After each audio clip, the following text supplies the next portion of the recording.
Hi there, and welcome to this week's lesson. So this week, following on from my lesson on notan, which was about simplifying our reference into three tones, we're looking at this idea, which is contrast and keys in landscape painting. So the idea of keys in landscape painting is borrowed somewhat from the idea of music. And if you imagine a piano keyboard, if you play all your notes up at one end, that would be high key. And if you play all your notes down at the other end, that would be low key. So up here we can see I've got a couple of examples of sort of tonal ranges. And I've limited it from 1 to 8. So in the past, what I found is if I ask students to mix up, say you've got burnt umber and titanium white, trying to mix anything more than about 8 distinct levels of tone is actually quite difficult. So already when you start painting, your tonal scale is somewhat limited, as opposed to black and white photography, where you might have like thousands of different degrees of light and dark. With painting, it really helps from the beginning to sort of simplify and think in about 8 levels of tone. Okay, so one simple idea that you could take away from this, even if you don't watch the rest of the video, is you could start by simply limiting yourself to the middle range. Okay, so taking pure dark and pure light off your palette.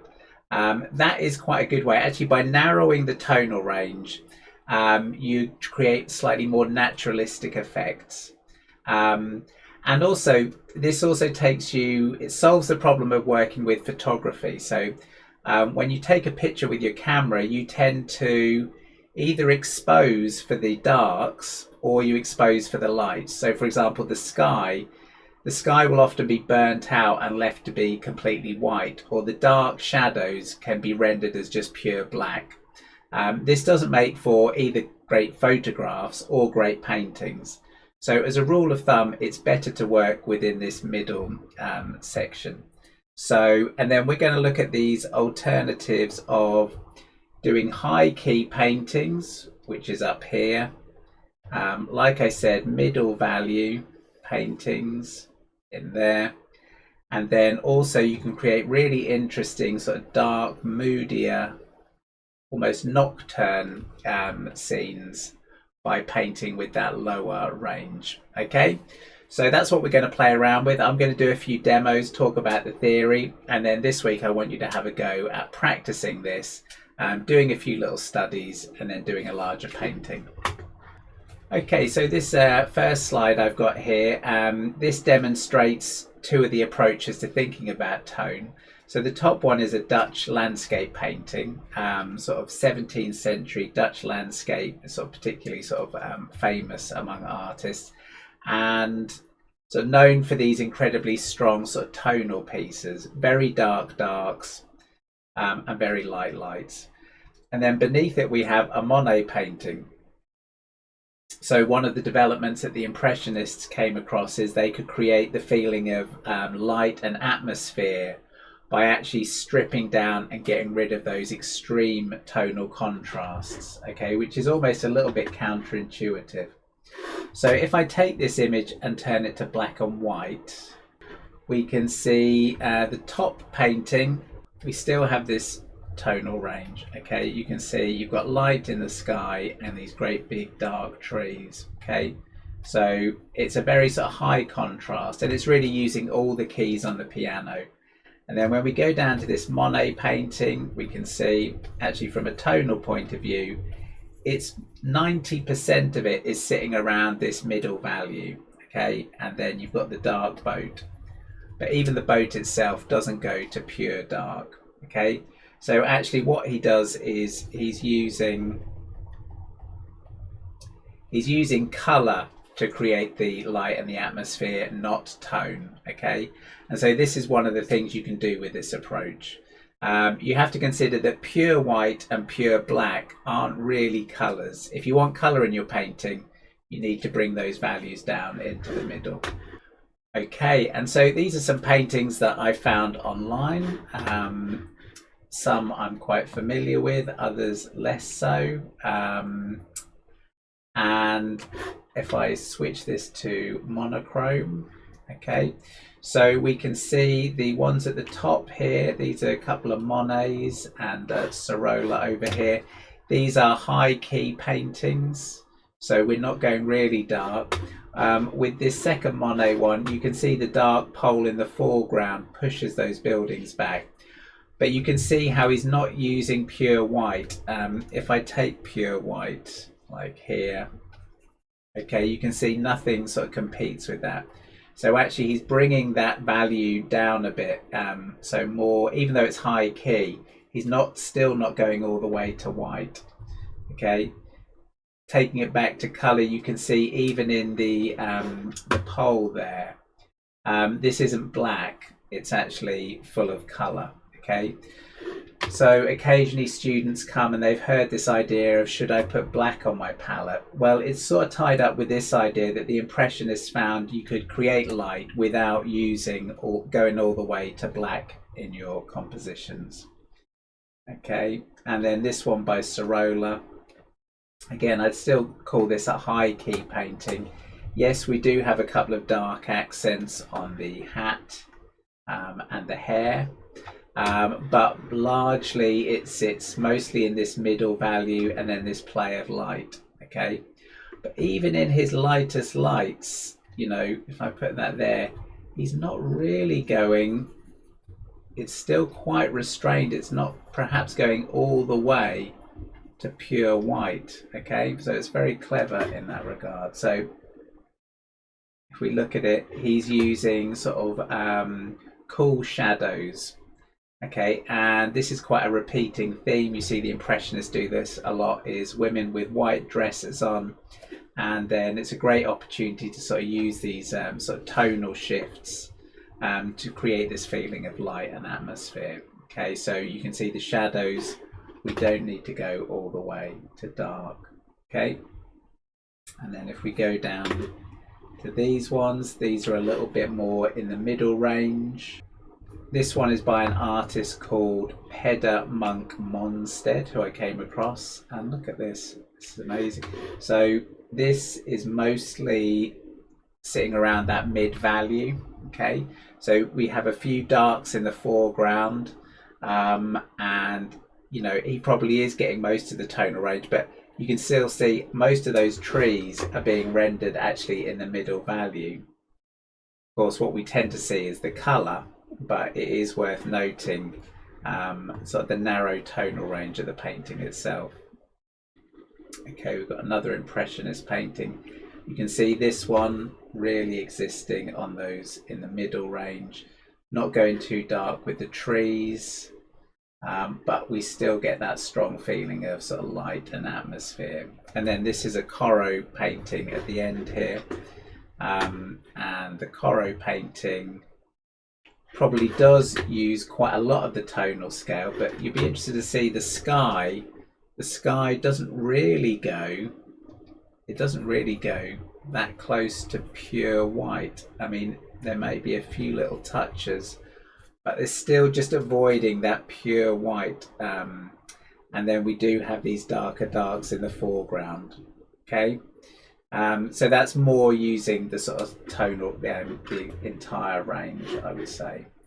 And then these two interesting ones at the bottom here are examples of using the darker end of the darker key. And so we can see this is Albert Pinkham Ryder. So this is more of a symbolist painting, but as you can see, he uses the dark tonal range to really give this sort of moody, sort of like sort of quite somber atmosphere. So we've got our darks, but the clouds themselves don't really go anywhere near pure white. Okay, so again, if you put pure white on there, you know, it would be so glaring. So he's only going up to yellow. And this is George Inness, with a nice one here. George Inness associated with tonalism, sort of painting movement, tonalism. Well worth a look if you're not familiar with his work. Again, there you can see mostly a mid value playing with some darks. And then all the action where the sun is, you know, that tone there,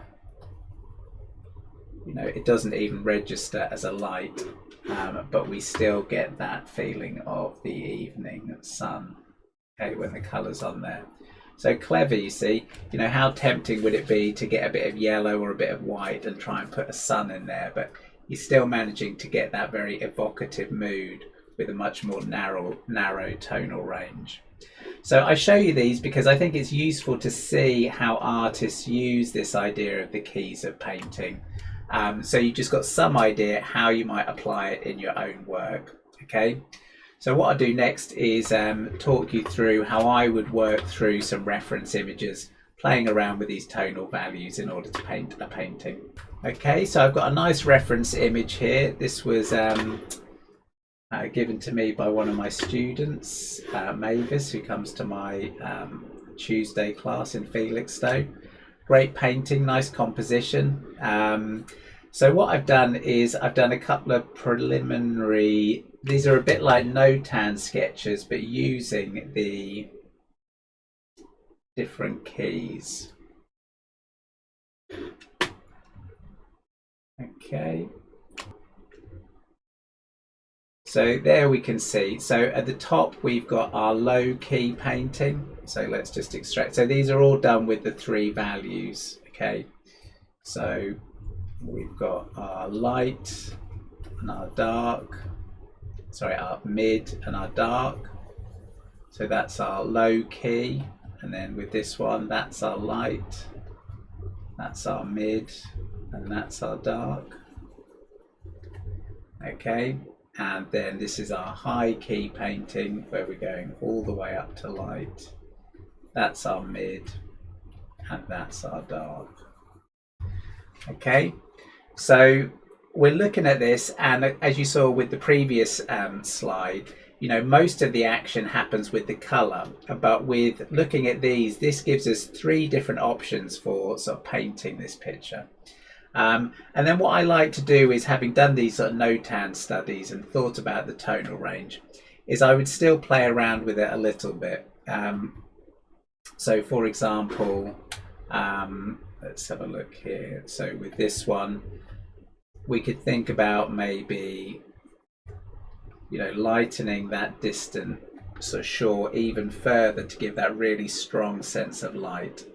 Okay, and then maybe just darkening it a little bit at the base. Okay, but say by lightening the darks in these high key paintings, it's really giving this feeling of the light sort of bathing the whole scene. So you still get your contrast, but you do it in this narrower tonal range. Okay, and likewise with this one. So once you've established your sort of your keys, there's still lots you can do.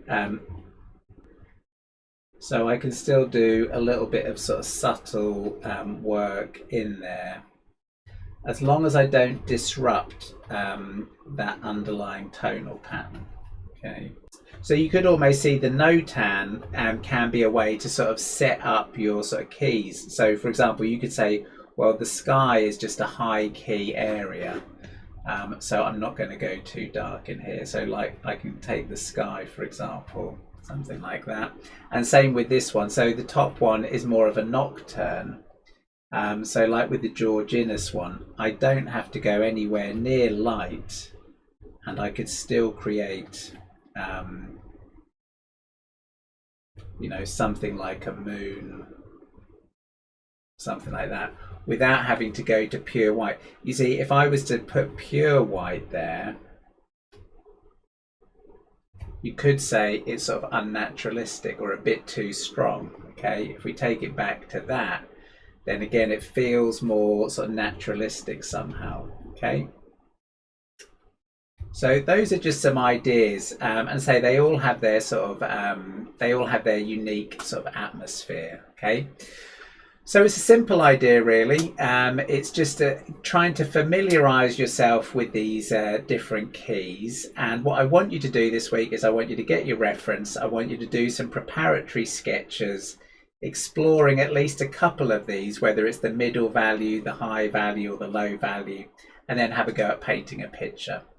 Probably the best way that you would learn this is to take one reference image and do at least 2 paintings from the same reference where you explore different tonal ranges. But I'll leave that up to you, even if you just pick one and sort of stick with it. But this, like some of my other lessons this term, the main thing is I'm trying to sort of liberate you from the idea of copying your reference. Whether you're standing in front of something or you've taken a photograph of it, there's a very strong tendency to want to copy it almost exactly as it is. All of these ideas show you ways that the reference is simply your starting point, and that you've got this freedom to play with it and take it in different directions to create different effects. So that's really the main thing I'm trying to get across to you. Anyway, I hope you found that interesting, and it's definitely something to bear in mind when you're walking around art galleries.